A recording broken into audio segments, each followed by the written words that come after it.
la última clase. Voy a aceptar la grabación, ahí está. Hoy estamos comenzando la clase final del módulo 4 de Organización Social del Cuidado de la Diplomatura. La idea de la clase de hoy es, primero vamos a conversar un poco sobre la idea del trabajo final, sí, de la consigna final, no es un trabajo muy extenso, pero sí comentarles un poco de qué se trata este trabajo para poder aprobar el módulo. Y después, como les comentaba, no sé si pudieron leer la clase asincrónica del lunes, pero para quienes no tuvieron tiempo, les comento que invité a participar a Sabrina Cartavia Groba, que es una compañera abogada feminista con la cual coordinamos juntas, y también con Lucy Caballero, que es una socióloga feminista, pero ella no podía participar, y Sabrina sí es la compañera que se va a sumar. Estuvimos a cargo de la coordinación del informe que realizamos hace 2 años en el Ministerio de las Mujeres y Políticas de Género de la provincia de Buenos Aires sobre incumplimiento de la obligación alimentaria. Entonces, la idea, después de presentar el trabajo final, es poder conversar un poco sobre el incumplimiento de la obligación alimentaria y cómo se vincula con la organización desigual de los cuidados, vamos a decirlo de esa manera. Y después a las 7 es el horario en que Sabrina se va a sumar y nos va a presentar este informe que hicimos junto con las sugerencias para la acción. ¿Sí? Como lo hicimos juntas, ella lo va a presentar, pero después vamos a ir conversando porque la idea es situar esa problemática en los temas que fuimos viendo del módulo de organización social de los cuidados, que ahora voy a desarrollar un poquito más. Bueno, les voy a pedir que quienes puedan y quieran vayan prendiendo las cámaras, así nos vamos viendo que somos muchos, pero hay poquitos con cámara, buenísimo. Ustedes saben que para quien da la clase es muy distinto ver las caras que leer solamente el nombre, y también para terminar de conocerles en esta clase el nombre con la cara. ¿Pudieron leer algo de la clase sincrónica? Asincrónica, perdón. Sí, Bien, ver el video, no leí el informe, por supuesto, el del trabajo hola. que desarrollaron ustedes, pero sí la presentación, un poco de qué va a tratar esta clase. Buenísimo, buenísimo. ¿El resto? Nosotros sí leímos y vimos el video. Buenísimo. Adriana y la compañera, ¿cómo? Porque figura Diana. Luciana, Adriana y Luciana. Luciana. Buenísimo, buenísimo que pudieron leer el informe, que era muy extenso, y ver el video. El video seguramente lo vamos a volver a pasar para así todos y todas partimos del mismo punto.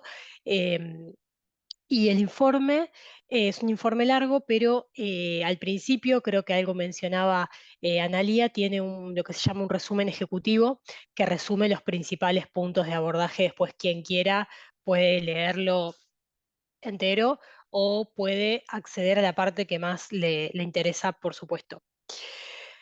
Bueno, les voy a comentar un poco de qué se va a tratar esta consigna final antes de que entre Sabrina, si nos tomamos unos minutos para charlar sobre eso, y después la consigna va a quedar colgada en la plataforma, ¿sí? Para que ustedes puedan acceder. Voy a abrirla, si la puedo leer e ir viendo, después se las voy a compartir. Bueno, la idea es que ustedes ahí voy a hacer una pregunta por ahí más técnica a la compañera de la UNPAS. Em, es una consigna de escritura de 300 palabras, lo cual es breve. No sé si en el foro se pueden plasmar 300 palabras o excede la capacidad de escritura, pero a mí me gustaría que sea en un foro. Pueden escribir y responderse a ustedes mismos si no entran las 300 palabras, y si no, bueno, pueden escribir en Word y mandármelo. Yo prefiero que sea en el foro porque a mí me gusta que todos se vayan leyendo. Si no, lo que podemos hacer, después podemos ver esta parte más técnica, es habilitar por ahí un Padlet o un muro y capaz que ahí 300 palabras entran. Pero la idea es que se vayan leyendo entre todas y todos mientras que van colgando la consigna. No sé si vos sabés la cantidad de caracteres o palabras que admite el foro. Mira, yo no he ingresado al foro. Ahora le voy a mandar un mensaje a Mari a ver si ella tiene idea. Y ahí en cuanto me conteste, yo te aviso cuántas palabras admite y vemos cómo se puede Bien, resolver eso. si no es en el foro, será por ahí en un en un pizarrón que se llama Padlet, que es compartido, que ahí yo creo que habilita las 300 palabras. Bueno, la idea del trabajo final, ustedes cualquier cosa me consultan, pero la idea es que ustedes escojan una política pública. Bueno, ahí la compañera está compartiendo el link de asistencia, así se van anotando. La idea es que ustedes escojan una política pública, no tiene que ser actual, por supuesto, sino que puede ser una política pública que ustedes tomen de la gestión anterior, del anterior, y que si quieren se vayan atrás en el tiempo. Puede ser una política pública em, o una ley, ¿sí? Puede ser una política pública o una ley que ustedes tienen que escoger y tiene que estar relacionada a los temas discutidos del módulo, ¿no? Digo que puede ser también pasada porque se acuerdan que en la segunda clase vimos un video con un reconto histórico, que eso les va a servir mucho, de políticas y legislaciones a favor de los derechos de las mujeres y también cómo se fue pensando el cuidado, ¿no? Primero como beneficencia, después como derecho. Bueno, puede ser una política de hace 50 años, ¿no? O una ley de hace 50 años. Entonces, ustedes tienen que escoger una política pública o una ley vinculada a los temas que vimos en la clase, que ustedes creen que esté vinculada a los temas que vimos en la clase. Y con esto me refiero a la división sexual del trabajo, a la organización del cuidado, a las desigualdades de género en el ámbito laboral, segregación horizontal y vertical, pero principalmente siempre cualquiera que tomen tiene que estar vinculada a los cuidados, directamente o colateralmente, ¿sí? Entonces, ustedes primero seleccionan una política o una ley, ¿no? Y después, en la parte escrita, tienen que analizar y describir y analizar cómo esa política o esa ley aborda los temas discutidos de la clase, ¿sí? Y tienen que analizar, bueno, la efectividad y sus posibles limitaciones, ¿no? Entonces, para eso tienen que traer todos los conceptos que ustedes creen que estén vinculados, que vimos durante la clase, ¿no? Entonces, va a tener dos partes la elaboración escrita. Una primera parte vinculada a la descripción de la política o ley, contar de qué se trata, ¿no? Brevemente, porque ustedes van a tener 300 palabras. Em, Van a describir de qué se trata, van a analizar si creen que es efectiva y qué limitaciones tiene, em, y van a analizar con los conceptos y los temas de la clase cómo se vincula esa política o esa ley con los temas abordados en clase, sobre todo con la organización social del cuidado. Y luego van a hacer una breve reflexión crítica, digamos, con sus palabras, sobre, bueno, cuáles fueron cuáles creen que son las limitaciones, ¿no? O el alcance de esa política o esa ley.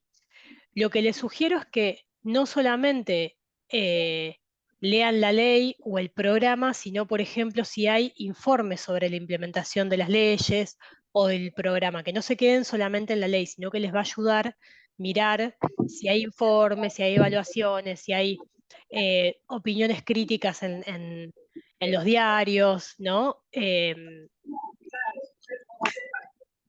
Voy a leer el chat a ver si hay alguna pregunta. En esto A ver. hago una aclaración cortita, que es que seguramente mañana vaya a estar compartida en la plataforma la consigna escrita, por las dudas, Sí, para que lo tengan en cuenta. sí, yo primero quería, como decía la compañera, comentárselas para que a ver si hay ahora alguna duda o cuestión, porque después nosotros y nosotras no nos vemos más. Entonces, lo que yo obviamente tengo un registro de la participación en clase y eso que fuimos haciendo e intercambiando, pero después lo que va a quedar para la evaluación es, obviamente que me pueden escribir si tienen dudas, pero quería tomarme unos minutos antes de empezar con lo de cuota alimentaria para contarles la consigna y preguntarles hasta ahora, ¿tienen dudas? ¿Se entiende? Le hago una Sí, consultita, sí, buenas se tardes. entiende. Sí, ¿qué tal, Carlos? El tema de la cuota alimentaria todavía no fue abordado en pleno. Yo lo que quería No, elegir era del Código Civil y Comercial de la Nación, que a partir del año 2015 se implementa este nuevo sistema de cuota alimentaria y el reconocimiento del trabajo que hace la mujer como compensatorio a esa cuota alimentaria que debe pasar el padre.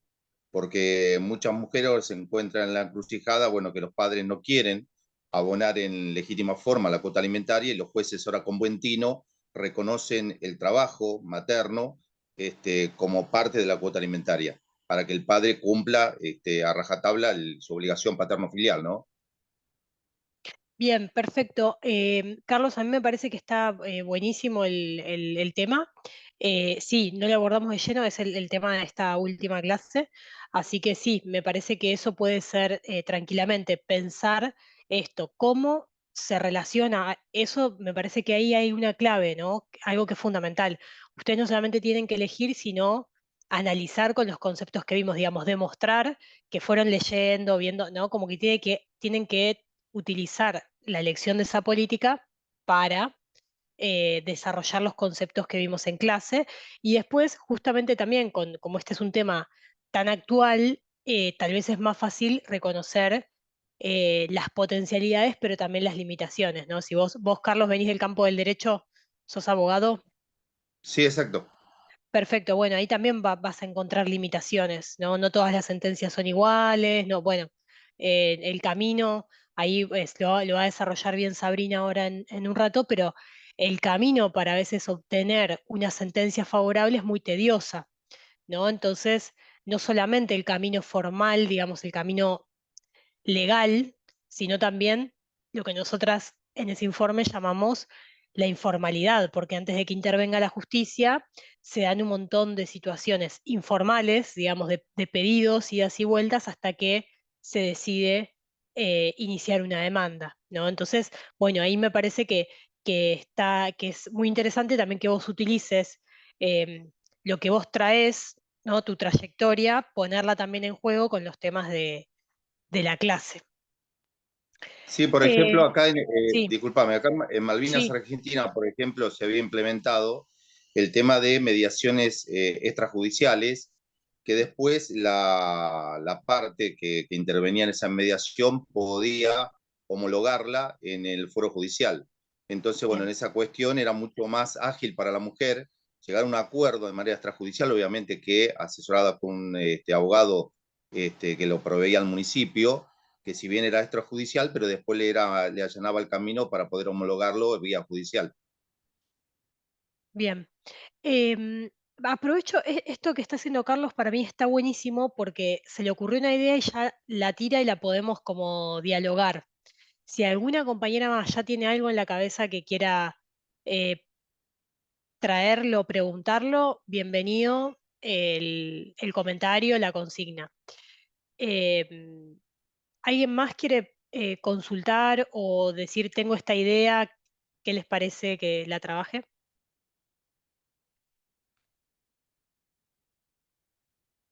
Bueno, ¿y queda claro entonces la consigna? ¿sí? Bueno, la idea es que tengan aproximadamente 3 semanas para desarrollarla porque es algo breve. Después cualquier cosa podemos pensar en unos días más, pero que a lo largo de 3 semanas ustedes vayan completando el foro, porque yo creo que si damos más tiempo se dilata, tienen que aprovechar a tratar de hacerlo lo antes posible cuando están como con el envión y frescas, ¿no? Ahora tienen, después de esto, aprovechar el fin de largo, que ya estamos a la vera de este fin de semana súper largo, y después ya con ese descanso retomar el trabajo.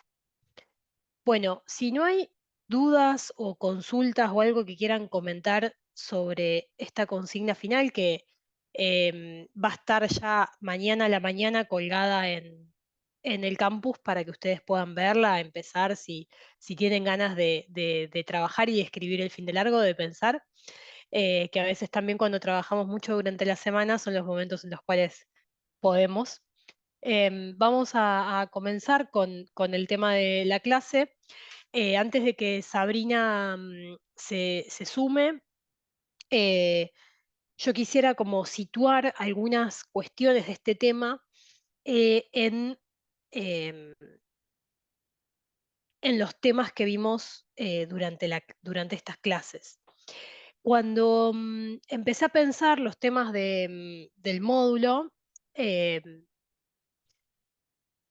el incumplimiento de la obligación alimentaria em, no estaba en la planificación, pero yo decidí incorporarla porque es imposible pensar otra organización social del cuidado más justa e igualitaria en términos de género y en términos de clase si no pensamos en las obligaciones y los estereotipos también que hay de maternidades y paternidades y cómo eso se expresa eh, en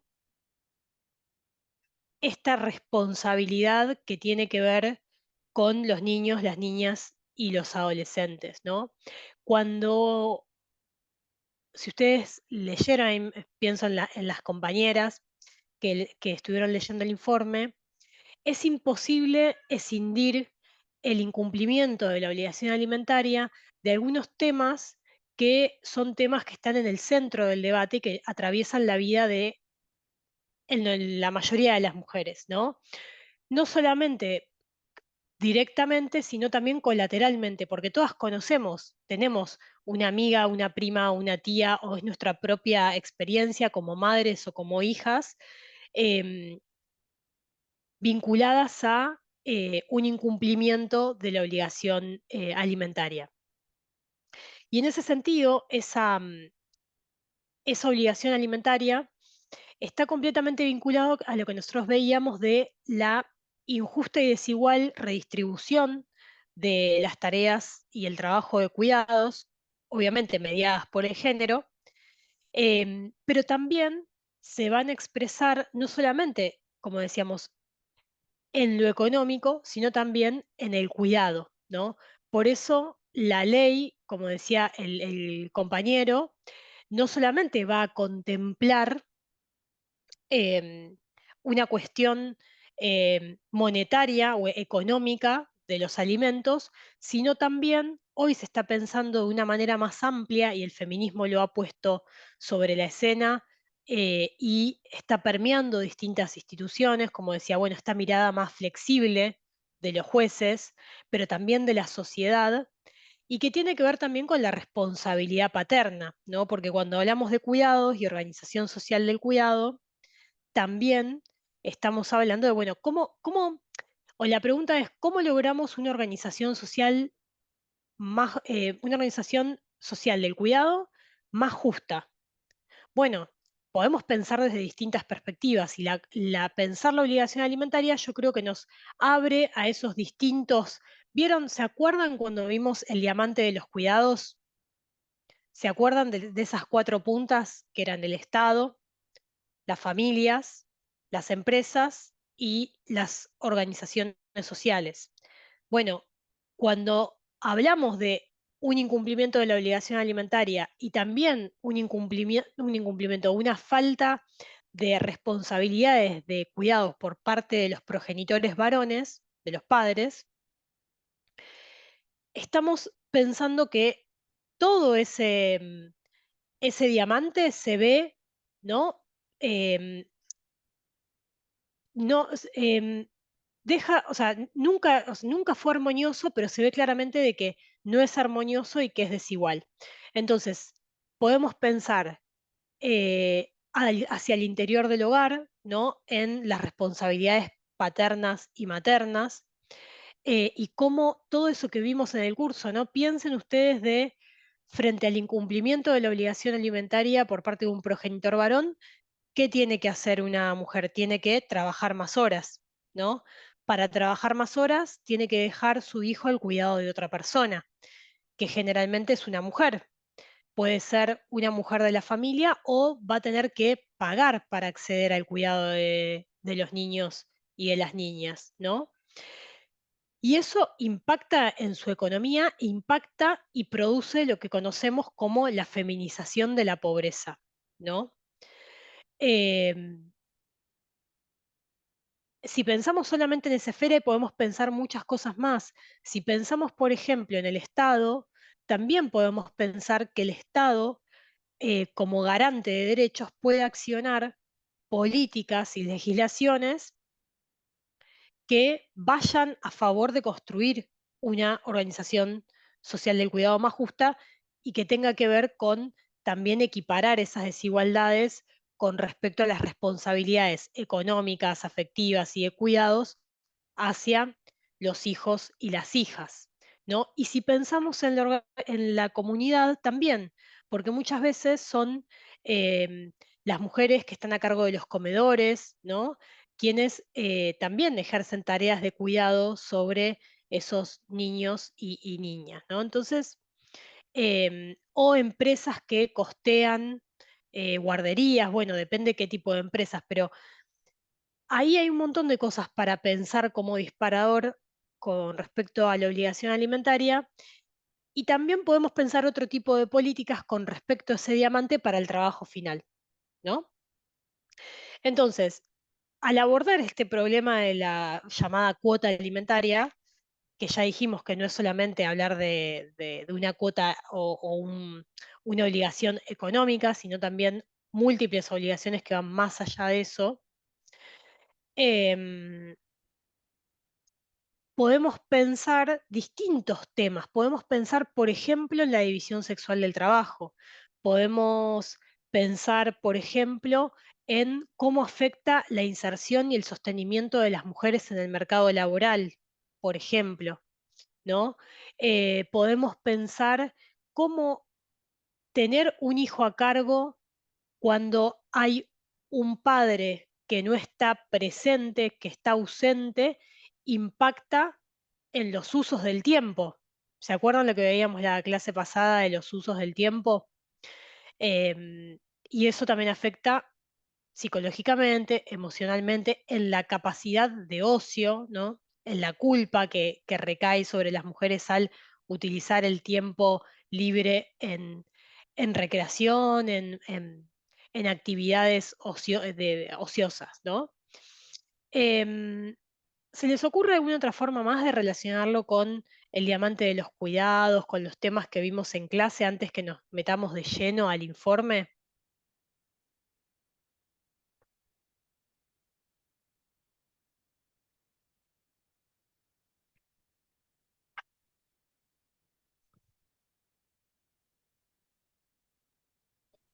Hola, profe, ¿cómo estás? Hola, Eli. Perdón que no prendo la cámara, hoy tuve un día terrible y no, prefiero que no vean mi cara. Todo bien, se entiende. Bueno, gracias. ¿Sabes qué? Bueno, yo había estado pensando por ahí esto de las jubilaciones para las amas de casa, que bueno, como que hoy está bastante como, digamos, en lo público, en los medios de comunicación, como que hay un debate bastante interesante en relación a esto, como que quieren sacar las jubilaciones quitárselas a las amas de casa. No sé si se puede como hacerlo en relación a eso, el trabajo. No te escucho, profe. Estaba muteada, perdón. Em, Me parece que está buenísimo. eh, Tal vez podés tomar esa ley y esa política, ¿sí? Em, Ustedes piensen que cuando la toman no tienen, o sea, no tienen que tomarla como, bueno, algo que ya no está, ¿no? Sino como, bueno, el surgimiento de por qué, que está muy vinculado, como dice Eli, a los temas del curso. Y en la reflexión crítica me parece que está bueno esto que decís, Eli, de pensar por qué se la ataca, ¿no? O por qué se la quiere sacar y por qué es importante que siga en pie, ¿no? Pero Ah, siempre esto, como tómense unos renglones para contar de qué se trata, en qué aportó, cómo se relaciona con los temas del curso y por último, puede ser tu mirada más crítica o analítica, que está buenísimo, hacia, bueno, cómo esto tambalee, qué es lo que afectaría, ¿no? O bien, sea, bueno. bien, me parece que Sí, está sí, buenísima la idea. muchas Yo, gracias. por ejemplo, estuve trabajando el tema de la ley de la ama de casa en el Sacra, acá de Chaco. Y trabajamos mucho, militamos mucho esa ley para que se pueda aceptar acá en la provincia. Y uno de mis planteamientos fue, yo tuve mi mamá que trabajó 40 años en una institución pública, se jubiló a los 60, eh, a los 3 meses que le salió la jubilación, a los 3 días que ella murió, le salió su jubilación de su trabajo. Mi mamá nunca pudo cobrar la jubilación. Mi hermano mayor también trabajó muchos años en la municipalidad, murió por una enfermedad a los 43 años, aportó 25 años al Estado, también quedó su plata, sus aportes. Está muy bien que esa plata vuelva a las amas de casa, porque si no el Estado se queda con los aportes de la gente que tantos años aportó.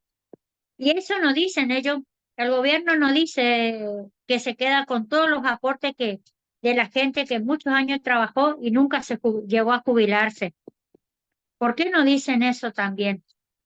Y es una de las cuestiones que yo siempre peleo porque hay mujeres machistas, digo yo, mujeres que no entienden las tareas de cuidado y cuestionan la jubilación de ama de casa. A mí me pone re feliz a las abuelas que atendemos en el comedor, que toda la vida trabajaron de empleada doméstica de unas señoras que tenían un buen pasar económico, que no tuvieron la delicadeza de aportar por ellas y hoy las cuestionan. Entonces, eso también que se diga, porque hay gente que recibió mano de obra barata y no aportó por esas personas.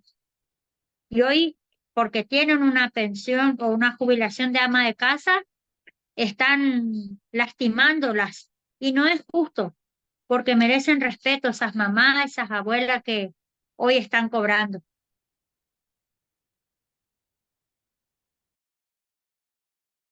Sí, Adriana, esto es súper interesante lo que contás. Me parece que es un tema que está buenísimo para abordarlo, lo de la jubilación, y me parece que esto que decís vinculado a la informalidad y personas que trabajaron en la informalidad y cómo eso debería ser valorado a partir de la experiencia que vos ves en el comedor y con tu propia experiencia, me parece que es un muy lindo tema para que lo abordes y que lo abordes con todo lo que vos traes, viviste y vivís. Me parece que es un tema hermoso para que lo puedas desarrollar como trabajo final y que vamos a estar todos y todas muy contentas de leer esa mirada que vos tengas a partir de tu experiencia.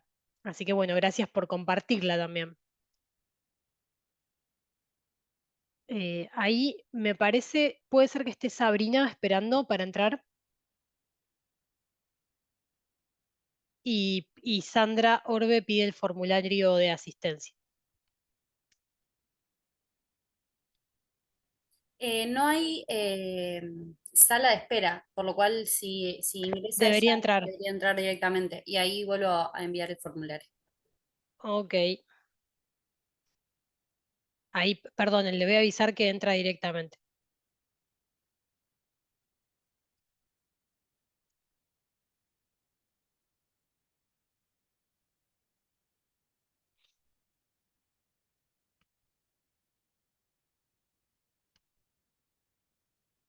Bueno, mientras tanto, ¿a alguno o alguna más se le ocurre, así como a las compañeras, algo que quieran tratar en el trabajo final? Antes de, creo que hay una Eh, Sabrina que se sumó, que creo que es Sabrina, o otra. Profe, otra cosa que Sí, quería Eli. compartir, em, o sea, no sé si tiene mucho que ver tal vez con esto que estamos viendo, sí un poco, viste las mujeres por ahí que denuncian violencia de género, cuando esto se comprueba, después estas mujeres, digamos, si la expareja tiene que ir presa, le quitan, por ejemplo, el sueldo y estas víctimas vuelven a ser como víctimas doblemente por el hecho de que no pueden después percibir como un salario o con la cuota alimentaria por parte del progenitor porque está como, o sea, no está pudiendo recibir sus aportes él. Eso también como que perjudica doblemente a la mujer en esas situaciones de violencia, digamos. Sí, eso que decís, Eli, es un problema muy, muy delicado y complejo que, como vos decís, también no está tan trabajado ni abordado, pero que es central, porque bueno, ¿qué pasa, como dice Eli, con esas mujeres que su pareja em, ¿no? Están en cárcel y ya no pueden percibir esa cuota? Bueno, eso es un tema que también se puede desarrollar quien quiera en el trabajo final, ¿no? Em, Eh, Sabés que las demandas pueden ser redireccionadas a los abuelos paternos.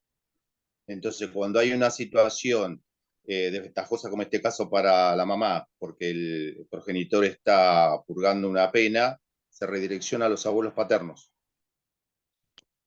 Ahí, bueno, Carlos, justo que estabas comentando esto, ya se conectó ahí la veo a Sabrina Cartavia. Hola, Sabri.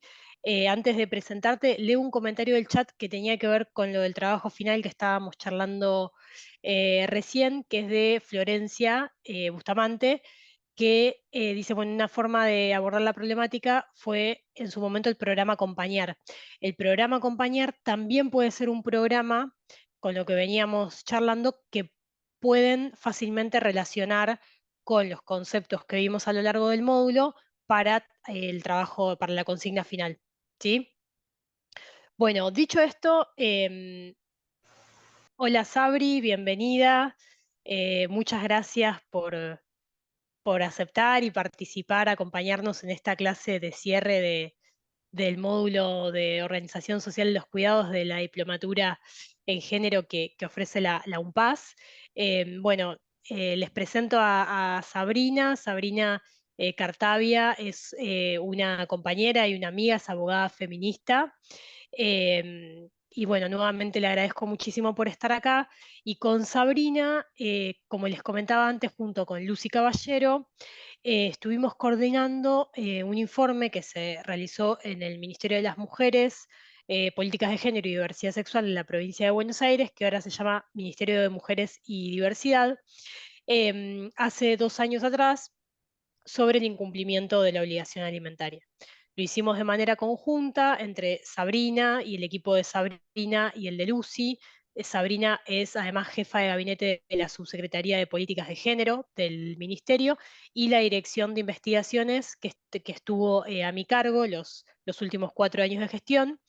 Y desde ahí empezamos a pensar, bueno, esta problemática y la idea le comentaba a Sabri a los compañeros y a las compañeras, de incorporarla al módulo tiene que ver con que la problemática del incumplimiento de la obligación alimentaria toca directamente eh, a la organización social de los cuidados, ¿no? Como nosotras vimos en el informe, que el informe los pude compartir, algunos pudieron verlo y otros no.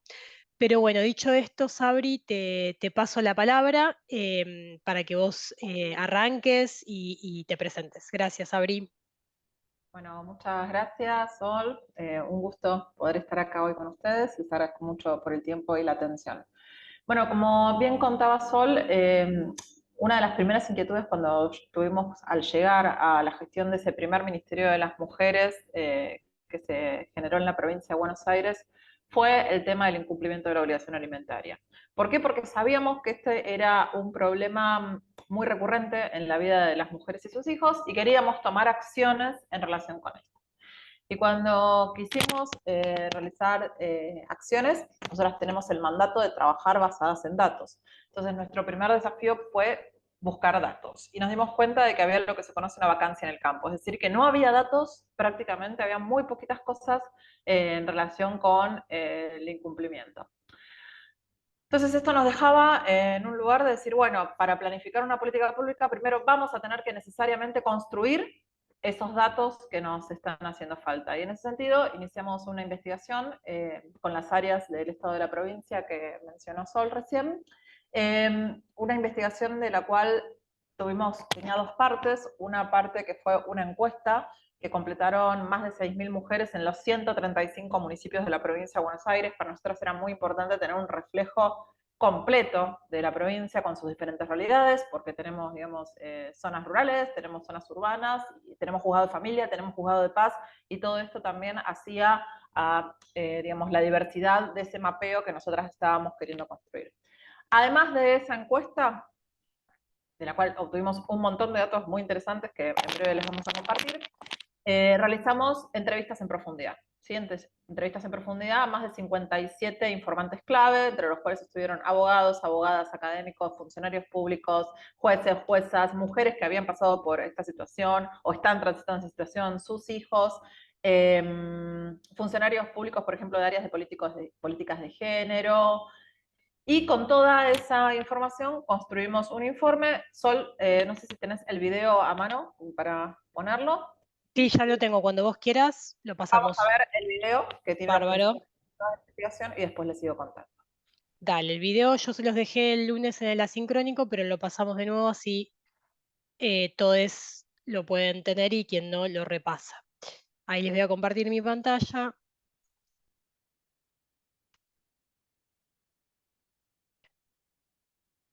¿Se ve bien? Sí, voy a desconectar mis auriculares para que se escuche mejor. Cualquier cosa me dicen. De la obligación alimentaria en la provincia de Buenos Aires.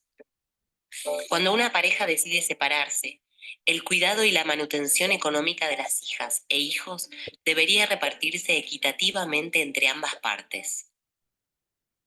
El gran problema es que, en la práctica, la mayoría de los padres luego de la separación se desliga por completo de sus responsabilidades de cuidado y tampoco cumple con el pago de la obligación alimentaria. Según una encuesta realizada por el Ministerio de las Mujeres, Políticas de Género y Diversidad Sexual de la provincia de Buenos Aires, el 66,5% de las madres no recibe obligación alimentaria para el cuidado de sus hijas e hijos. Solo la percibe eventualmente o recibe menos de lo que debería, por lo que no les queda otra opción que asumir en su totalidad la responsabilidad de cuidado y manutención. Además, en la provincia de Buenos Aires, el salario de los varones es 34% mayor al salario de las mujeres. Y en la economía informal, esta diferencia es aún mayor. Entonces, sin el aporte de los padres, la mayoría de las madres Perdón, puse pausa. Ahí me dice Sabri que se escucha, pero no corre el video, ¿puede ser? Sí, Claro, está exacto. como en pausa el video. Se escucha perfecto. Es raro porque yo lo veo corrido. Si quieren, intentamos de nuevo. Esperen un cachito, voy a dejar de compartir y lo voy a abrir en otro lado. Denme un segundo. A ver si funciona.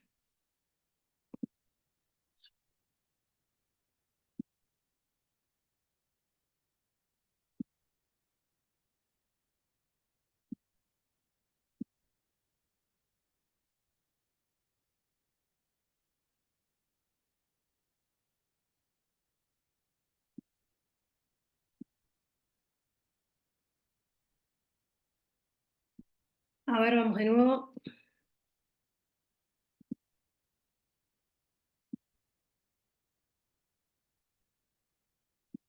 Ahí ven mi pantalla. Sí. ¿Sí? Le pongo pausa. Cualquier cosa, prendan directamente el audio y díganme, así acomodamos. Incumplimiento de la obligación alimentaria en la provincia de Buenos Aires. Cuando una pareja decide separarse, el cuidado y la Ahí está. manutención económica de las hijas e hijos debería repartirse equitativamente entre ambas partes.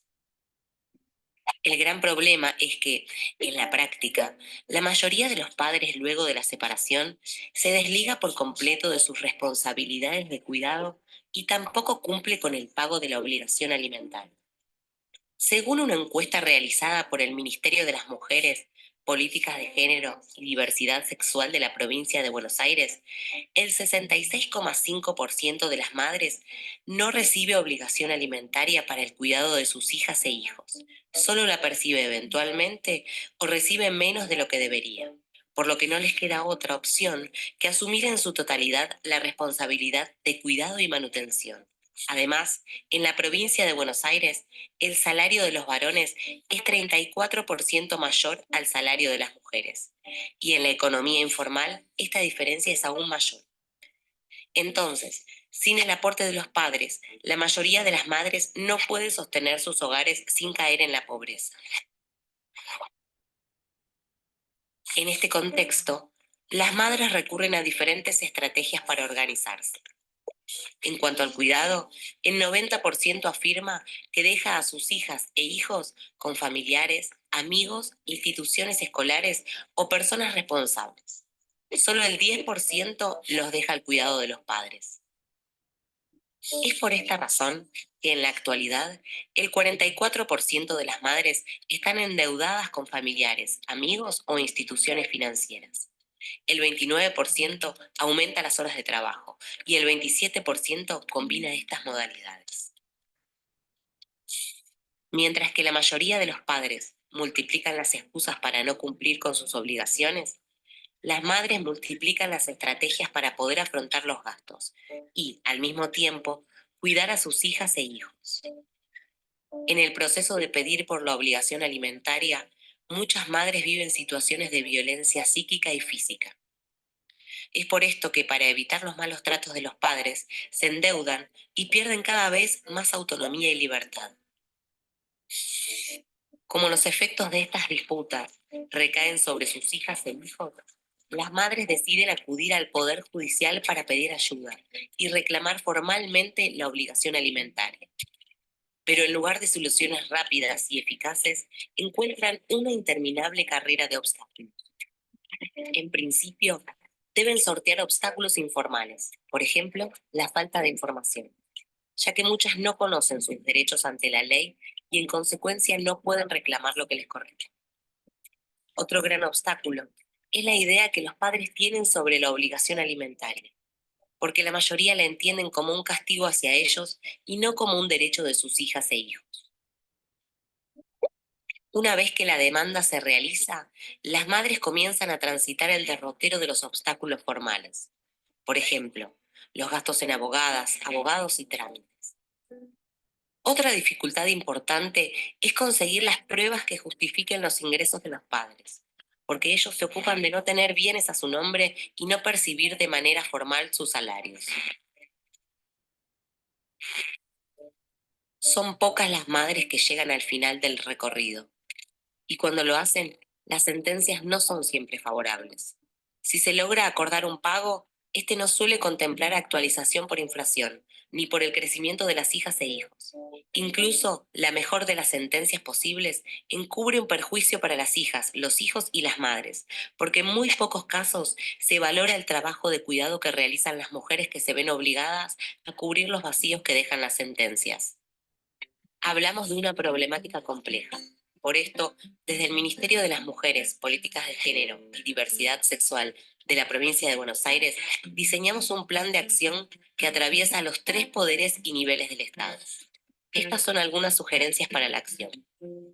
Establecer un sistema de notificaciones eficaz y adaptado a los avances tecnológicos.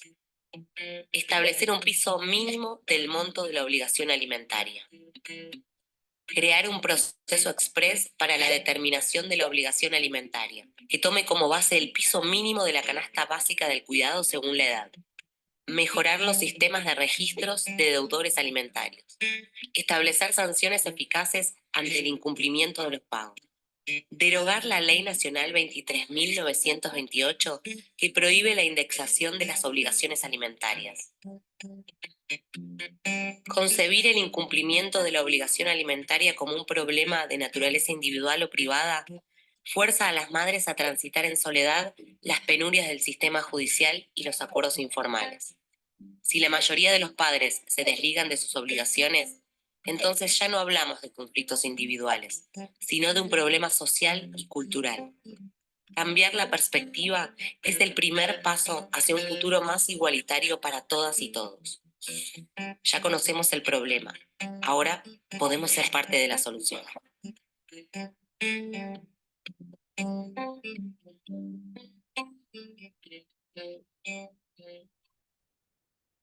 Bueno, ahí voy a poner los auriculares de nuevo, así los escucho. Y Sabri, apago el micrófono para que sigas. Genial, bueno, ahí tienen, digamos, los principales resultados de la investigación. Frente a esto, digamos, nosotras, como somos el Estado, no nos podemos quedar solamente en la cuestión de producir datos, que si bien es muy valioso, no puede agotarse ahí. ¿Por qué? Porque tenemos un mandato constitucional y también convencional por las convenciones de derechos humanos de generar acciones que cambien esa realidad. O sea, la visibilización es algo súper importante y necesario, pero si vos te quedas solamente en ese paso, no estás modificando la realidad de las personas. Quizás te sirve para sensibilizar, pero esa sensibilización justamente tiene que abrir un camino de transformación. Y en ese sentido fue un proceso muy interesante haber realizado esta investigación, porque lo que nos permitió fue tener un mapa muy completo justamente del problema y poder tener un plan de acción. Y en el video nosotros nos centramos en 5 puntos, pero que el plan de acción que está en el informe, en el último apartado del informe, están justamente estas sugerencias para la acción. Creo que publicamos más de 30. Publicamos, digo, porque en realidad teníamos más de 70 recomendaciones, tuvimos que elegir algunas, publicamos, digamos, las 30 que creíamos más relevantes. Y ahí en el video nos centramos en una pata de ese plan de acción, que es la reforma jurídica, ¿no? Que es algo que nosotros entendemos que es necesario, la reforma legal. Porque la mayoría de las personas que pasaban por este proceso nos dicen que no tienen resultados y que el proceso en sí se transforma en un obstáculo más, ¿sí? O sea, no es un proceso fácil, que se recorre de manera rápida y que da una solución adecuada a las personas que reclaman, sino todo lo contrario. Y esto también nos ponía frente a un desafío. ¿Por qué? Porque lo que nosotros entendemos es que estamos frente a un caso de vulneración en el acceso a la justicia. ¿Por qué? Porque justamente se supone desde la ley, ¿sí? Desde el derecho en los libros, desde lo que marca la ley, que los niños y niñas tienen el derecho a la obligación alimentaria. Ahora, cuando vemos estas cifras, en nuestro caso estaban alrededor del 66%, y acá lo interesante también es que gracias a que hicimos esta investigación, UNICEF a nivel nacional también tomó el tema como un tema muy relevante. No se habían dado cuenta del impacto que tenía el cumplimiento de la obligación alimentaria en la situación de pobreza estructural que viven los niños y niñas y adolescentes de nuestro país. Empezó desde el año 2022 a hacer una encuesta que es a nivel federal, o sea que ahora no solo tenemos un número del país, sino que tenemos un número que generó UNICEF, perdón, no tenemos un número solamente de la provincia, que es el que generamos nosotras, sino que tenemos un número, un dato que genera UNICEF a nivel federal, ¿sí? O sea, de todo el país. Y lo bueno también de esa encuesta es que UNICEF tiene los recursos para repetirla cada 6 meses. Entonces, cada 6 meses estamos, digamos, teniendo datos frescos sobre esta situación a nivel país. El número que le dio UNICEF es 68%. Vamos viendo más o menos con la incerteza que puede tener la medición, que en los dos casos nos dio un incumplimiento altísimo. Entonces, nuestra hipótesis es, si este incumplimiento es tan alto, es porque hay un problema en la respuesta institucional. La respuesta institucional se le dice a las mujeres, y voy a decir mujeres porque la inmensa mayoría de las que litigan y piden por la cuota alimentaria son mujeres. Si bien en la provincia de Buenos Aires no tenemos estadística formal, porque hasta el día de hoy no tienen separado, digamos, no está segregado por género quién inicia el litigio, por los datos que recolectamos y también por haber tomado los datos del registro de deudores alimentarios de la provincia de Buenos Aires, los incumplidores que están ahí anotados, el 98% son varones. Así que para simplificar vamos a hablar de mujeres que piden la cuota alimentaria.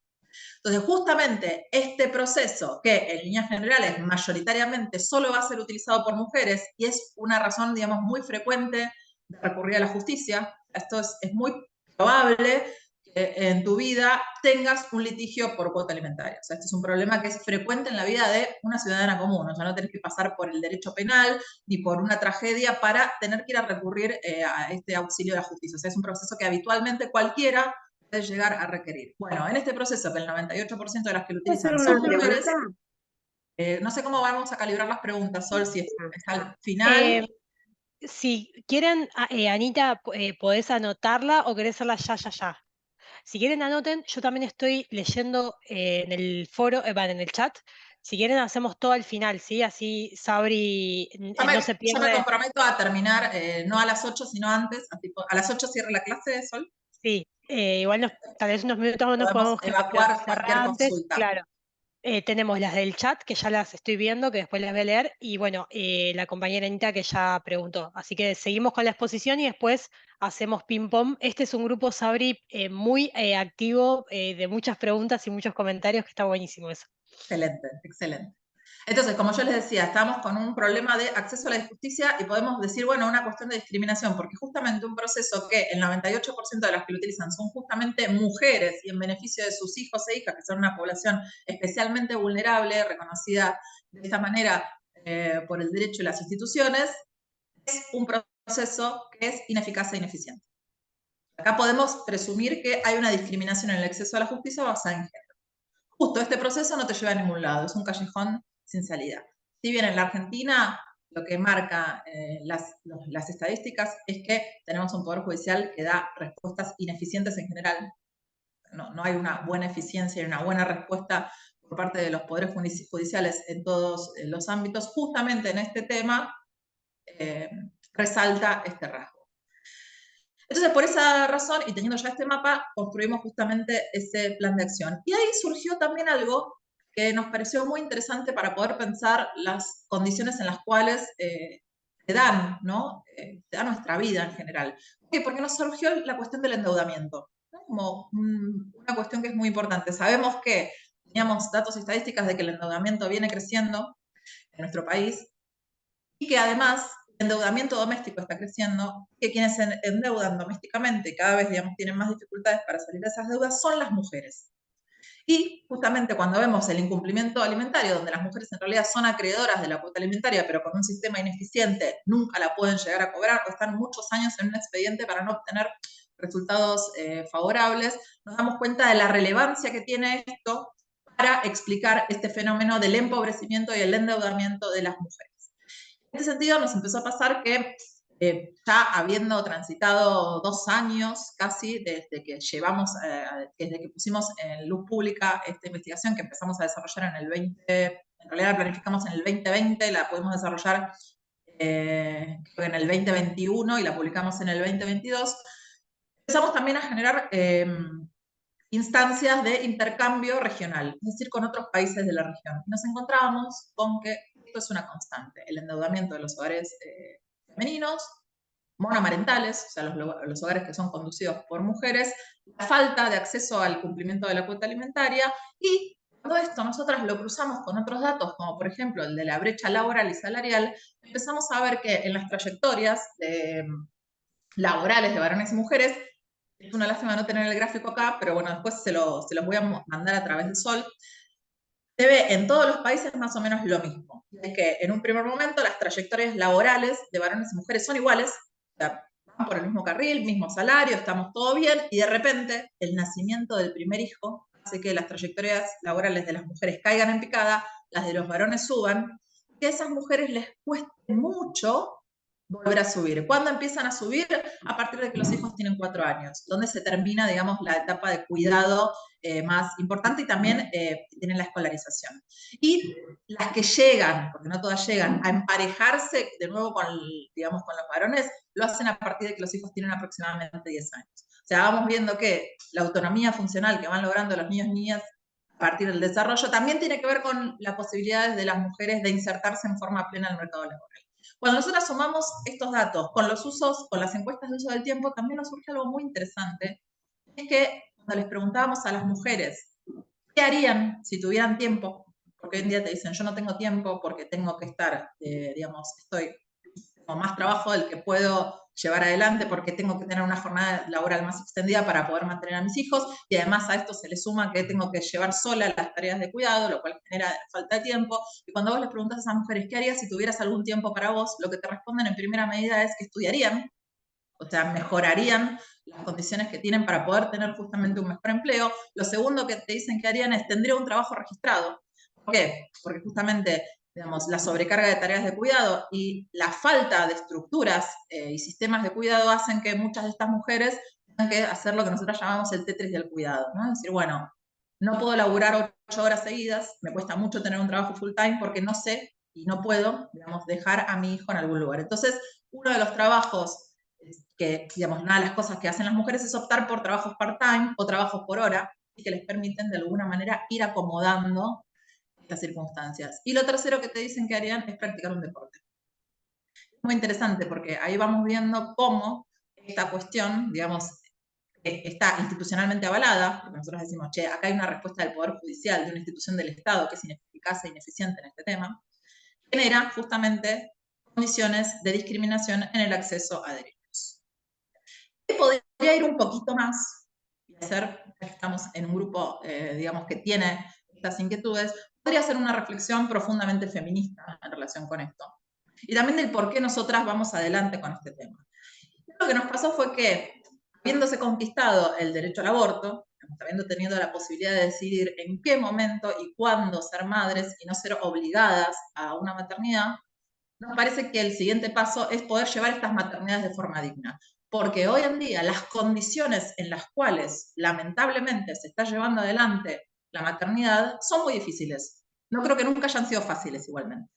Hoy tenemos las herramientas y los datos para decir que son muy difíciles también, vinculando con que las mujeres tienen una vocación de desarrollar también otros aspectos de su vida, como puede ser el aspecto laboral, el aspecto profesional, el aspecto deportivo, el aspecto educativo. O sea, tenemos otros intereses que no redundan únicamente en la maternidad y además, digamos, formalmente, de hecho, estamos autorizadas a tener esos intereses. ¿Y por qué digo esto? Porque también lo que nosotros tenemos que ver es el desarrollo de las mujeres y de nuestras posibilidades de insertarnos en diferentes ámbitos en un lapso histórico, donde sin ir muy lejos, no hace mucho tiempo, cuando nosotras vemos la historia de la humanidad, podemos votar, por ejemplo. En la Argentina desde 1947. Capaz que decimos, bueno, nosotras nacimos, muchas de las que estamos acá, con el derecho al voto garantizado, pero no es algo que siempre estuvo en nuestra cultura, sino que es algo que apareció en un momento. O sin ir más lejos, yo tengo 38 años, nací en 1985. Cuando yo nací, la patria potestad no era compartida, era exclusiva de los varones. Entonces, cuando yo nací, mi mamá no tenía la patria potestad, por lo tanto no podía tomar decisiones sobre mi vida. Era un derecho que tenía exclusivamente mi papá. Entonces, decimos, bueno, está listo, ya pasaron 38 años de eso, porque fue justamente en el año en que yo nací cuando se modificó eso. Pero cuando lo vemos en un recorrido, digamos, más amplio y teniendo en cuenta, digamos, este aspecto más histórico, nos damos cuenta de que en realidad las mujeres tenemos pleno acceso a derechos, por lo menos desde el punto de vista formal, hace poco tiempo. Esto, digamos, también nos lleva a poder pensar cuáles son, una vez que tenemos estos derechos conseguidos de manera formal, donde decimos, bueno, las mujeres tienen acceso, por ejemplo, a la propiedad, tampoco teníamos acceso a tener nuestra propia propiedad durante el siglo pasado, ahora lo tenemos, derecho a trabajar, derecho a estudiar, digamos, todos derechos que en realidad se conquistaron en los últimos 100 años, o menos. Entonces, cuando pensamos en eso, vemos que justamente esta situación también configura una manera de dejarnos por fuera de esos derechos, ¿no? No de forma formal, porque nos dicen, sí, vos tenés los derechos, podés acceder, pero después, cuando vos ves lo que sucede en la realidad, cuando te vas del derecho en los libros y vas a ver cómo opera la realidad, vemos que si bien venimos avanzando, cada vez tenemos más lugares, sigue habiendo trabas estructurales, ¿no? Que nos dejan en estos lugares de desventaja. Entonces, lamentablemente, hoy en día, la maternidad es utilizada, y no creo que haya una decisión consciente igual de que esto sea utilizado, sino que me parece que tiene que ver justamente con marcos culturales. La maternidad es utilizada como un obstáculo al desarrollo de la vida de las mujeres. Entonces, acá esto también, digamos, nos lleva y nos pone en la obligación de poner esto sobre la mesa y plantear la necesidad de cambiar esta matriz que existe en relación con la corresponsabilidad de los cuidados. Es decir, que sean los padres, los varones que se incorporen, pero también haya una decisión, una puesta en práctica por parte del Estado y por parte también de otras, digamos, otras instituciones de nuestra sociedad, como pueden ser los empleadores, las empresas, el sector privado, el tercer sector, digamos, y esto es muy importante. Y cuando nosotras ponemos este tema sobre la mesa y lo hablamos regionalmente, como que hay una, de alguna manera se genera una sorpresa porque es como una cuestión que siempre estuvo ahí, porque este problema de la obligación alimentaria y del abandono parental no es nuevo. Yo diría que tenemos una amiga, Gaby Carpinetti, que también es abogada y milita mucho con este tema, siempre nos dice, el abandono parental es preexistente incluso al capitalismo. Entonces, digamos, es algo que no es una novedad. Lo que quizás es una novedad es poder darle este enfoque.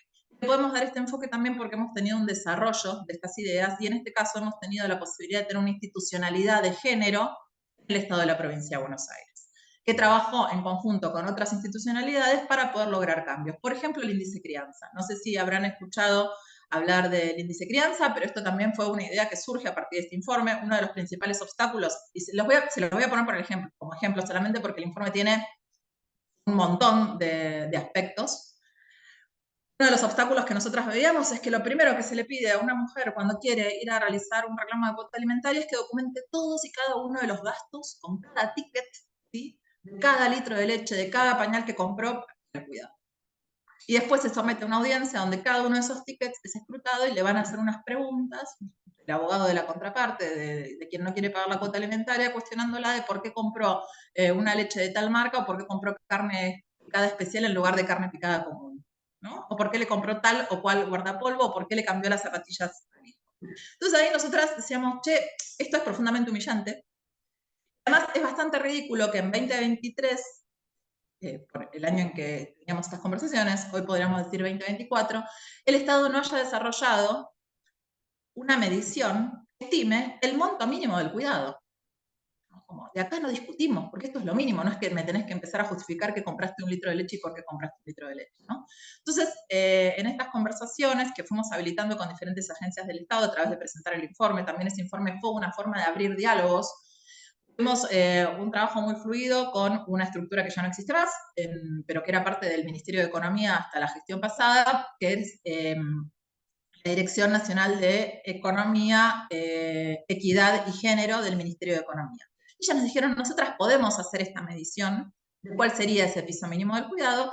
Hoy en día, y por lo menos hasta 2025, está en el plan estratégico, perdón, en el plan estadístico nacional, el INDEC saque todos los meses este índice de crianza. Entonces, este índice de crianza lo que viene a hacer es decir, existe un piso mínimo del costo de la crianza y esto nos ha servido para dinamizar procesos judiciales. Es decir, las mujeres ya no se tienen que presentar con cada uno de los tickets, sino que hay un piso mínimo que puede ser, digamos, presentado como prueba, de la misma manera que nadie discute que el salario mínimo vital y móvil es tal, se publica todos los meses el valor del salario mínimo vital y móvil. Bueno, ahora tenemos esta herramienta que estamos militando para que se aplique cada vez con mayor asiduidad. Podría hablarles durante horas del tema, pero sé que tienen preguntas, así que si quieren corto acá y pasamos a las preguntas. Gracias, Sabri, espectacular, súper clara, como siempre. Sumo a lo que decía Sabri al final del índice crianza, que además algo que novedoso el índice en sí es novedoso y tiene que ver con conversaciones que tuvimos a partir del informe, sino que este índice crianza, que después se los voy a pasar para que puedan verlo, no solamente va a medir cuestiones de alimentos o de gastos, sino también los gastos del cuidado, ¿no? ¿Cuánto dinero implica cuidar si la madre está a cargo de ese cuidado, ¿no? Porque si no lo tiene la madre, debería pagarse una institución que lo tenga a cargo, ¿no? O una persona. Entonces, el índice crianza también contempla esta dimensión, ¿no? Y ahí me parece que es muy claro en lo que decía Sabri, lo que veíamos una de las clases anteriores y que recién lo traía antes de que ella em, comenzara, del rol y la capacidad transformadora que puede tener el Estado cuando así se lo propone, ¿no? Cómo construir una corresponsabilidad en los cuidados y cómo transformar ese diamante de la organización social del cuidado que vimos en las clases, cómo el Estado, eh, ¿no? Un Estado presente con perspectiva de género puede motorizar estos cambios que veíamos tan necesarios en las clases anteriores. Ahora sí, compañeras, compañeros puedan ir prendiendo micrófonos y si no, empiezo con las preguntas que están en el chat. Voy a empezar leyendo a Cintia Olivera, que si está por ahí, cualquier cosa puede prender el micrófono. Y ella, bueno, cuenta su experiencia personal. Dice, en cuanto al incumplimiento de la obligación alimentaria, por ejemplo, personalmente estuve 22 años solicitando el pago de la obligación alimentaria, tengo 3 expedientes generados y nunca pude cobrarlo y hoy mi hija ya tiene 22 años. Entonces, digamos, se habla de derechos, pero no se aplican, digamos, ¿no? Cintia, no sé si estás por ahí, ¿querés sumar algo? Sí, estoy acá. Bueno, nada, desde el 2002 aproximadamente, 3 expedientes generados, y bueno, con ninguno pudimos avanzar. Hoy mi hija tiene 22 años y bueno, esa es la pregunta que me hago, ¿no? Todos los derechos que a ella le correspondían fueron vulnerados.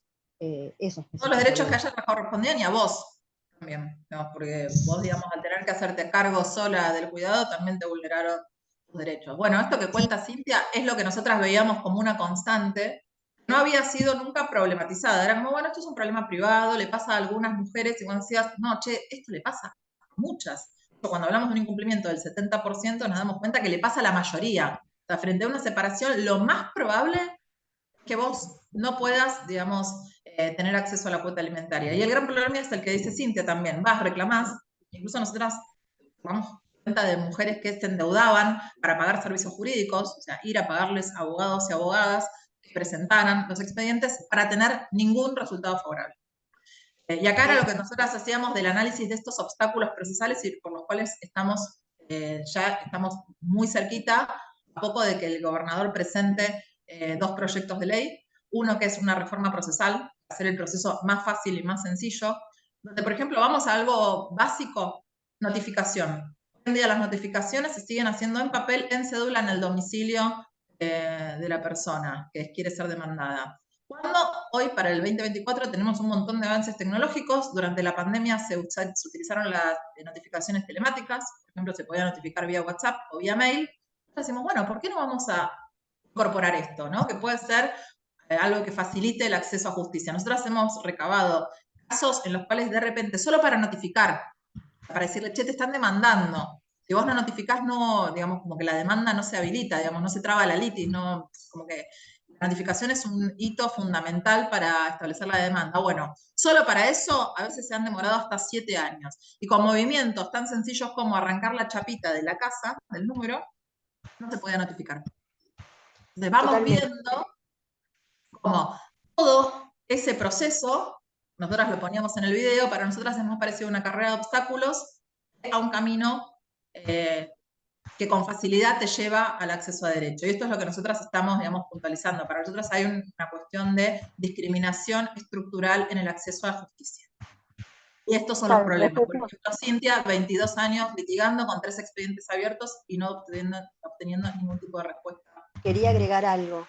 De hecho, tuve que tomar hasta el rol de investigativo, porque eso, o cambiaba de domicilios, o no lo recibía, o no lo encontraban, cambiaba notificaban al domicilio laboral, pero la realidad es que no pasaba absolutamente nada.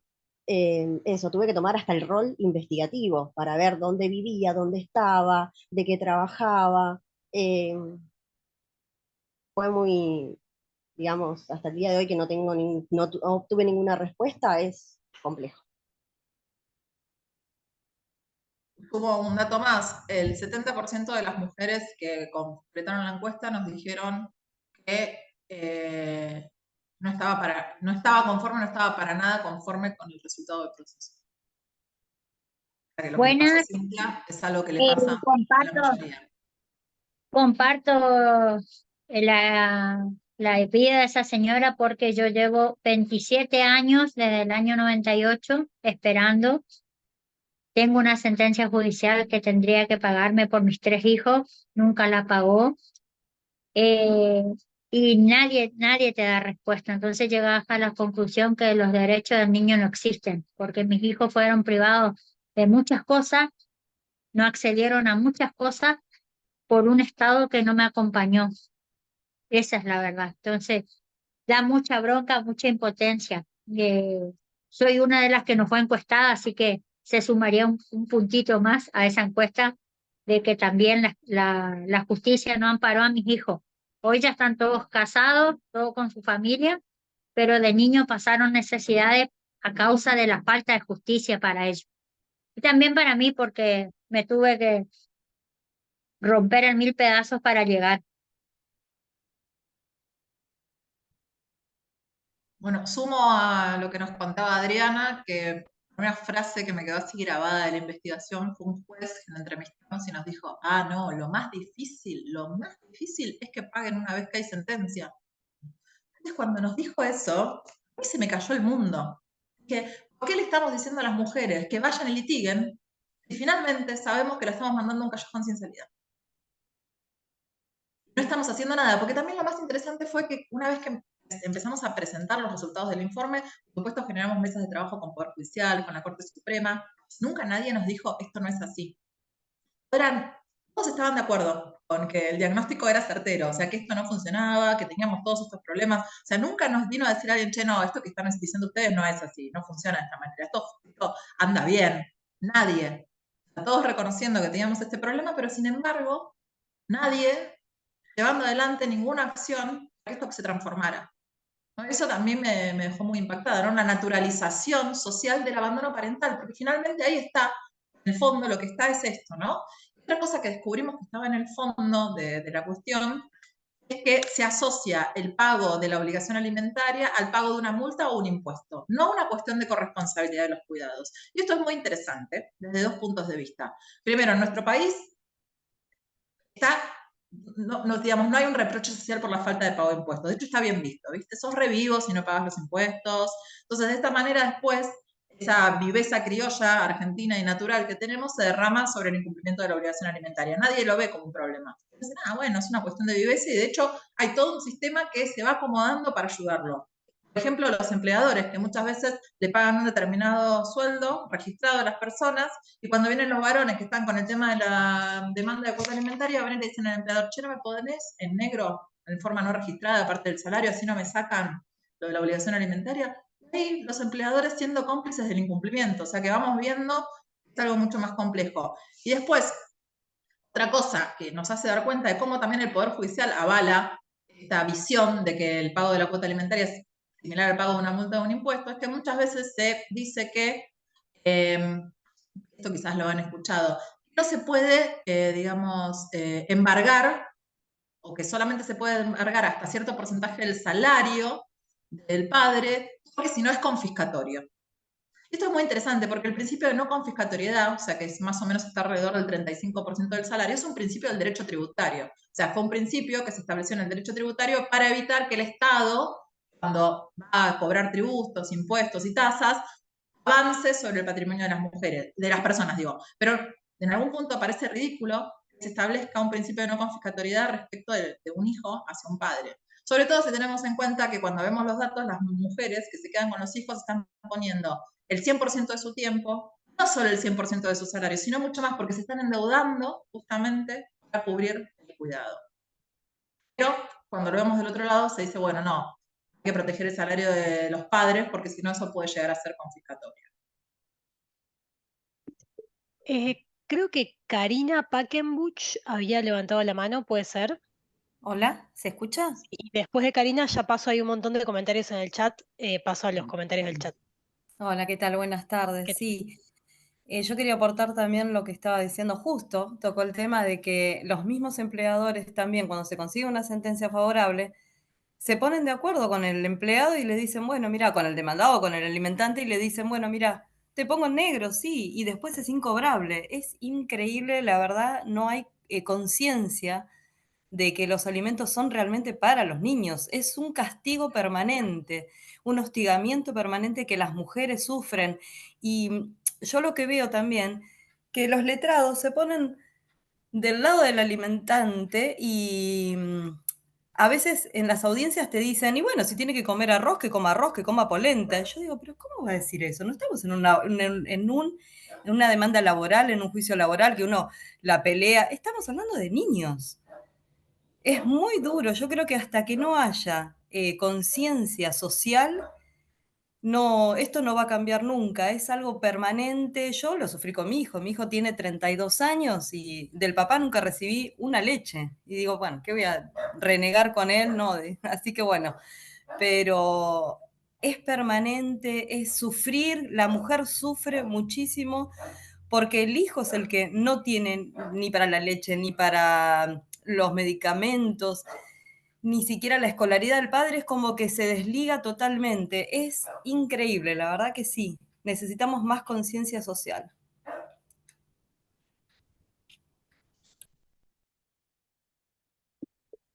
Bueno, sigo. Sabri, ¿querés agregar algo a lo que decía Karina o sigo? Sí, sigamos, sigamos. Bien, bueno, ahí la pregunta de Analía, que fue que ya había preguntado, esbozado algo antes, decía, de las más de 30 sugerencias que hicieron en el trabajo desarrollado en 2022 a 2 años de ese informe, ¿pudieron efectivizarse alguna de ellas? Sí, en principio el índice de crianza, por ejemplo, Ah, ¿no? bueno, no, y Después, agregaba esto, ya que justo leyó mi pregunta, porque si no, es todo muy desalentador y nos estamos quedando en el diagnóstico. Las estadísticas son una herramienta maravillosa para saber dónde estamos y hacia dónde tenemos que ir. Pero si vemos que todo después cae en saco roto, ¿no? En el plano de lo real, nada sucede, pero vos adelantaste algo, Sabrina, que dijiste que va a haber creo que el gobernador está por hacer un cambio procesal, dos o proyectos dos. de ley. Bueno, eso también, enterarnos de esa parte. Sí, a ver, a partir del informe lo que podemos hacer fue entablar diálogo con los diferentes actores. Primero nos dimos cuenta de que este era un problema muy profundo y que involucraba a los tres poderes del Estado, o sea, acá había tener que construir una sinergia entre el Poder Ejecutivo, el Legislativo y el Judicial, los tres niveles del Estado, es decir, nación, provincia, municipios. Entonces empezamos a trabajar en esa línea. Primero, esto, visibilizando esta cuestión, y a partir de esa visibilización y de tener los datos que nos respaldaban, donde también fue muy importante que UNICEF, ¿no? Sacara sus propios datos diciendo, che, lo que dice la provincia de Buenos Aires es una realidad también de todo el país. Porque a veces también a las agencias de género nos cuesta un poco tener legitimidad, ¿no? Con los datos que producimos, como que se nos tilda de, ¿viste? Como de que no tenemos legitimidad o que somos poco Digo, serios. en el proceso la celeridad, ¿no? Eso es lo más contundente. No sé qué. Bueno. Entonces, ahí se abrió la posibilidad de diálogo con diferentes agencias. Justo el año pasado, digamos, presentamos el informe en el 2022, seguimos trabajando durante el 2022 y el 2023, y el año pasado pudimos tener una mesa de trabajo conjunto donde trabajamos los Ministerios de Justicia, Mujeres de la Provincia de Buenos Aires, Gobierno de la Provincia y Corte Suprema, en estos dos proyectos de ley, que uno es mejorar el registro de deudores alimentarios de la Provincia de Buenos Aires, porque encontramos que tenía falencias y puntos muy débiles, y por otro lado una reforma procesal que va desde la cuestión de la notificación, desde permitir la notificación telemática, pasando, digamos, por la cuestión de, bueno, la prueba, la obligatoriedad de, por ejemplo, la utilización del índice de crianza en los procesos, la aceleración de los alimentos provisorios, bueno, también cuestiones que tienen que ver con cosas que son muy técnicas, pero que en realidad influyen mucho, como por ejemplo el proceso de homologación de los convenios particulares, que no estaba regulado en nuestra provincia, entonces cada juzgado cuando venía un convenio particular hacía lo que pensaba que tenía que hacer y llevaba la ruta procesal que se le ocurría, porque eso no estaba claramente puesto en la ley. Entonces estamos en ese proceso. Son procesos que son muy largos porque requieren de muchos consensos para poder tener éxito.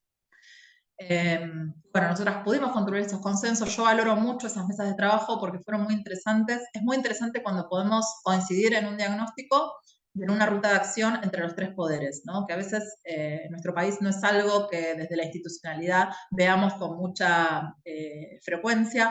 En la provincia de Buenos Aires lo logramos y esperamos que ya hoy, por ejemplo, ya tuve, digamos, como devoluciones de esos proyectos de ley que vienen avanzando en ese camino administrativo que tiene que hacer un expediente para que el gobernador pueda poner su firma y luego presentarse formalmente ante la legislatura de la provincia.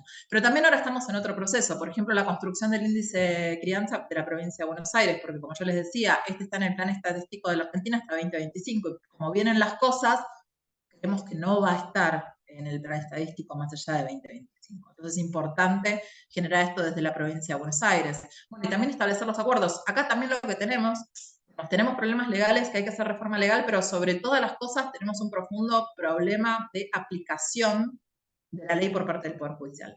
Entonces, en ese sentido, nosotros también estamos armando una red de patrocinios jurídicos gratuitos, que en la provincia de Buenos Aires hay muchos patrocinios jurídicos gratuitos que dependen de las universidades, de los colegios de abogados o incluso de la procuración, porque están las defensorías civiles.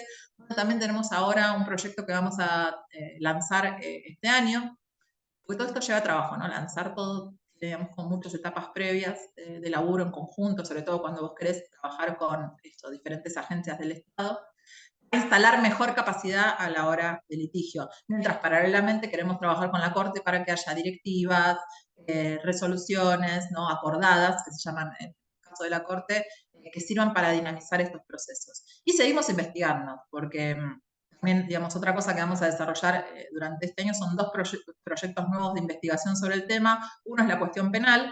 ¿Por qué? Porque nosotros tenemos en el Código Penal el delito de incumplimiento de los deberes de asistencia alimentaria.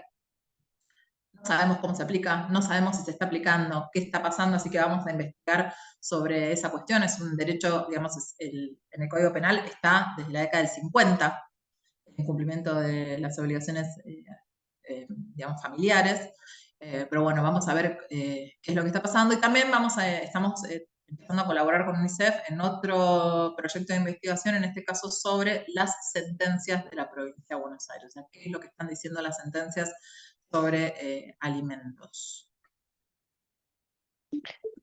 Buenísimo, Sabri. Yo sumo que también, si bien el diagnóstico arroja como muchos datos que no nos gustan, ¿no? Y que parece que estamos en un callejón sin salida, el diagnóstico y las estadísticas fueron pensadas en esta investigación como una estrategia, ¿no?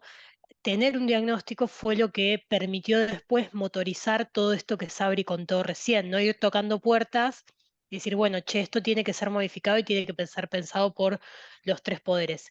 Carlos Figueroa, no sé si estás ahí porque ahora viene tu comentario, si querés lo leo o si querés comentarlo vos. Sí, sí, estoy acá.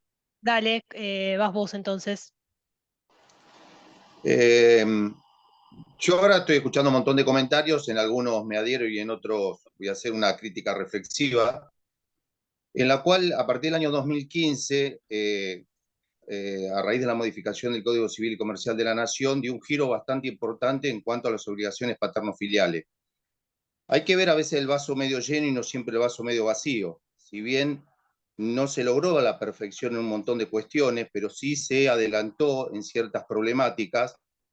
Y voy a disentir también en cuanto a las notificaciones. Hoy por hoy se están realizando notificaciones después del problema del COVID a través de notificaciones telemáticas, que a veces vulneraba el debido derecho de defensa del juicio. Más allá de hablar de incumplimientos, un incumplimiento, del otro lado está una presunción y una persona tiene el derecho a defenderse. Si bien nosotros tenemos una cuestión ligada al tema asistencial en lo que respecta a los niños, niñas y adolescentes, no tenemos que olvidarnos que no tenemos que vulnerar el derecho de las personas, porque si nosotros, como habitantes de una nación democrática, que lo dice nuestra Constitución, tenemos que abrazar la cuestión democrática y también no vulnerar derechos a terceros. Entonces estas cuestiones, yo también escuché recién un comentario de una señora, de una compañera, en la cual decía, todos los abogados se ponen de acuerdo como para defender al obligado al pago, y no es así. Lo que está haciendo el letrado, letrada, es un trabajo, y ese trabajo es defender ciertas cuestiones que se manejan en un proceso, y para eso después están las sentencias judiciales, en la cual cada uno de los justiciables tendrá derecho de recurrir o no. Haciendo un paréntesis, yo creo que se ha hecho avances importantes, más en la provincia de Buenos Aires, con respecto a la implementación del sueldo mínimo vital y móvil, que cuando recae una demanda, un juzgado, automáticamente el juez, independientemente si el abogado lo pide o no lo pide, fija alimentos provisorios de manera inmediata, en la cual se establece la retención directa de a ver si es una persona registrada, y ahí estamos hablando también, haciendo un paralelo con el índice de crianza. Yo he visto un montón de proyectos en los cuales el índice de crianza, depende de la edad del niño, niña o adolescente, establece un piso. El tema es que nosotros tenemos otro problema que es crucial para todos los argentinos, el tema de la problemática del trabajo. Tenemos trabajos precarizados, pauperizados. Entonces, cuando nosotros hablamos de cómo afrontar un índice de crianza X peso, cómo después, y bien lo dijo recién la colega, ¿cómo se hace para que esa persona pague si no tiene dinero o no tiene ese ingreso? Y quizás el abuelo paterno tampoco lo tiene. Entonces ahí caemos todos en la misma bolsa, si se quiere, si me permite la expresión, en la cual es muy complicado, más en los tiempos actuales que estamos viviendo, en la cual los salarios han sido pulverizados. Entonces, si nosotros hablamos de un índice de crianza, que yo lo he visto y vi el proyecto, me parece muy interesante, estamos hablando de sumas que están por encima de los 246.000, 250.000 pesos, que me parece que es un índice bastante importante, pero el tema es que si un obrero cobra 300.000 pesos, ¿cómo hace para pagar ese índice de 246.000 cuando es un solo niño y se va a ir multiplicando en función de cada hijo que tiene la persona? O sea, hay personas que están por debajo de la línea de la pobreza en cuanto a ingresos.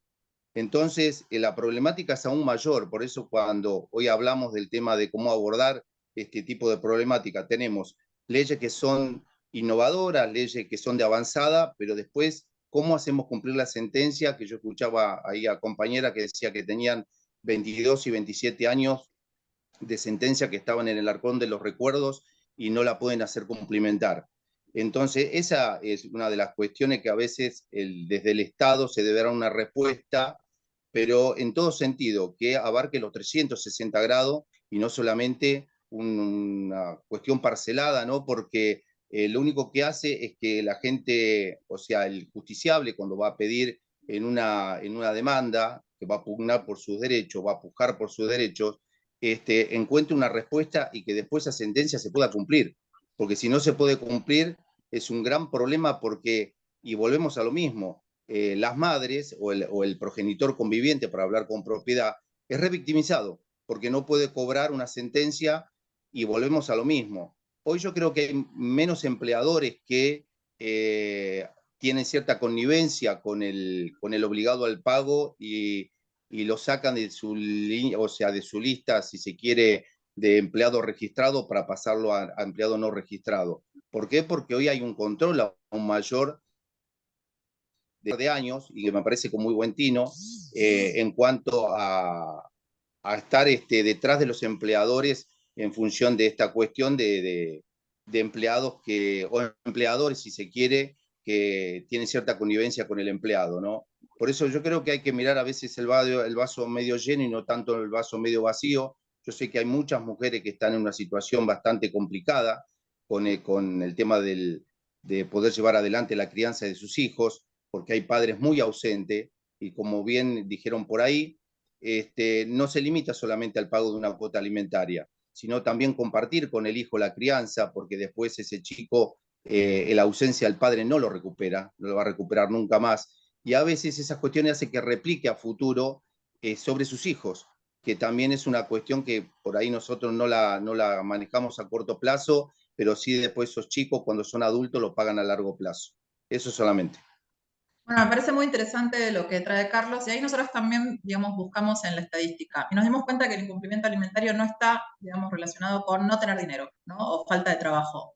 En líneas generales, lo que vimos también es que el incumplimiento es muy alto, que por ejemplo en los quintiles de mayores ingresos de nuestro país, o sea, gente que no está debajo de la línea de la pobreza, que no tiene problemas, digamos, que tiene, digamos, justamente el mayor quintil, el quinto, digamos, escalón de esa escala, las personas que más ganan, el incumplimiento es del 50%.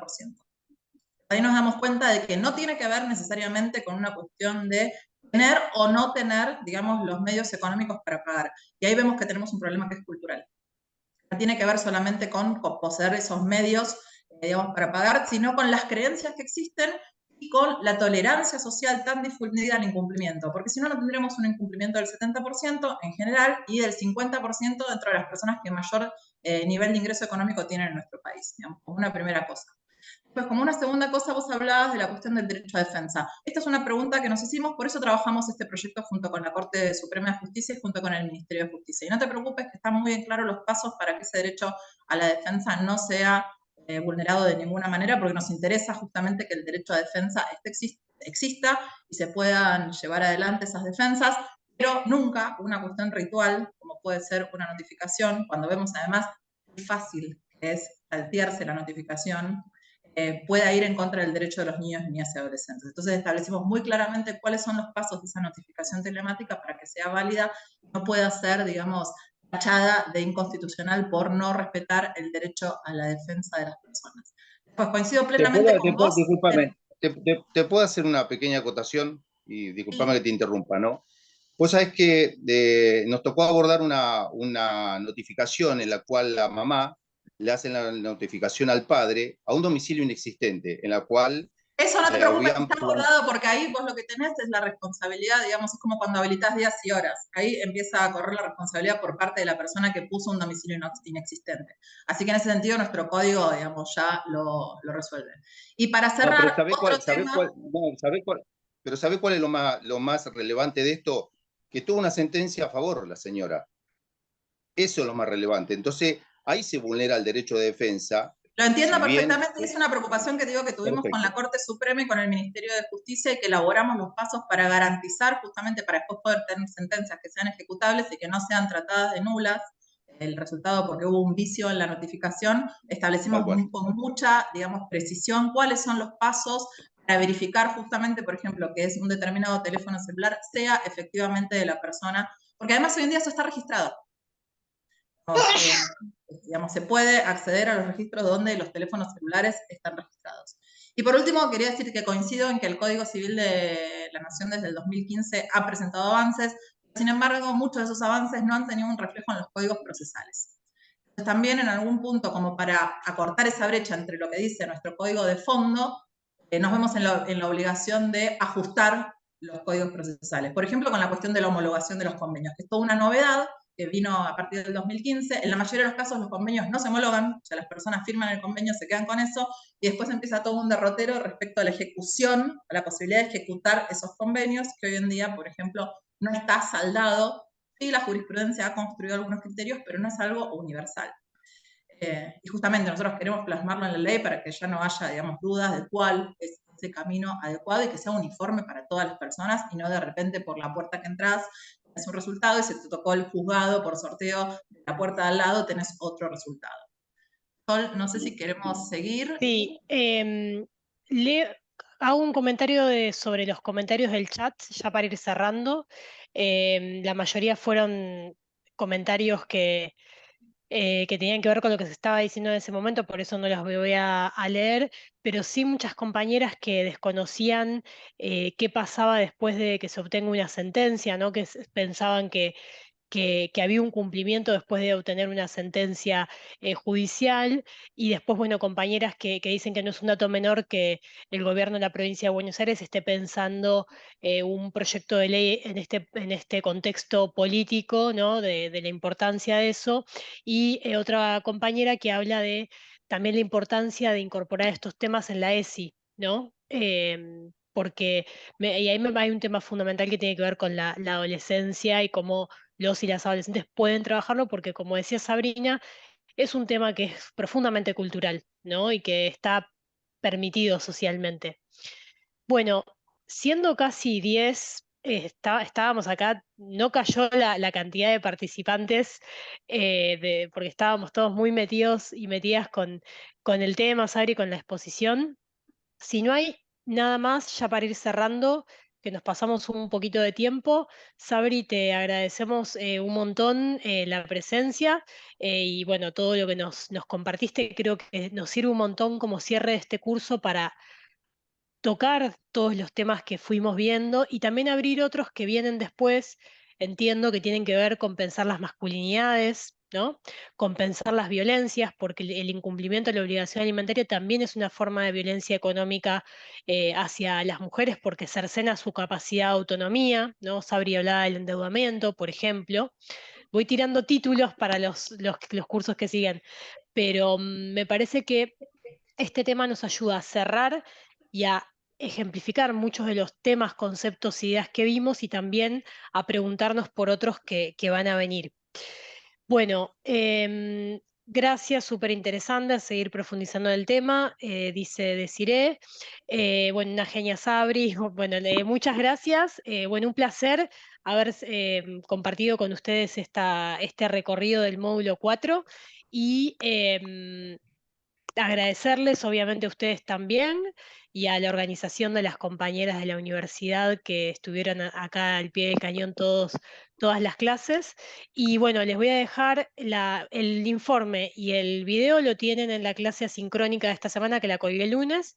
Y el trabajo final mañana a la mañana lo van a tener en la plataforma. Cualquier cosa, me escriben a mi correo que es sol.calandria@gmail.com, lo pasé también y vamos despejando dudas sobre el trabajo final. Bueno, muchas gracias, que tengan un buen fin de largo.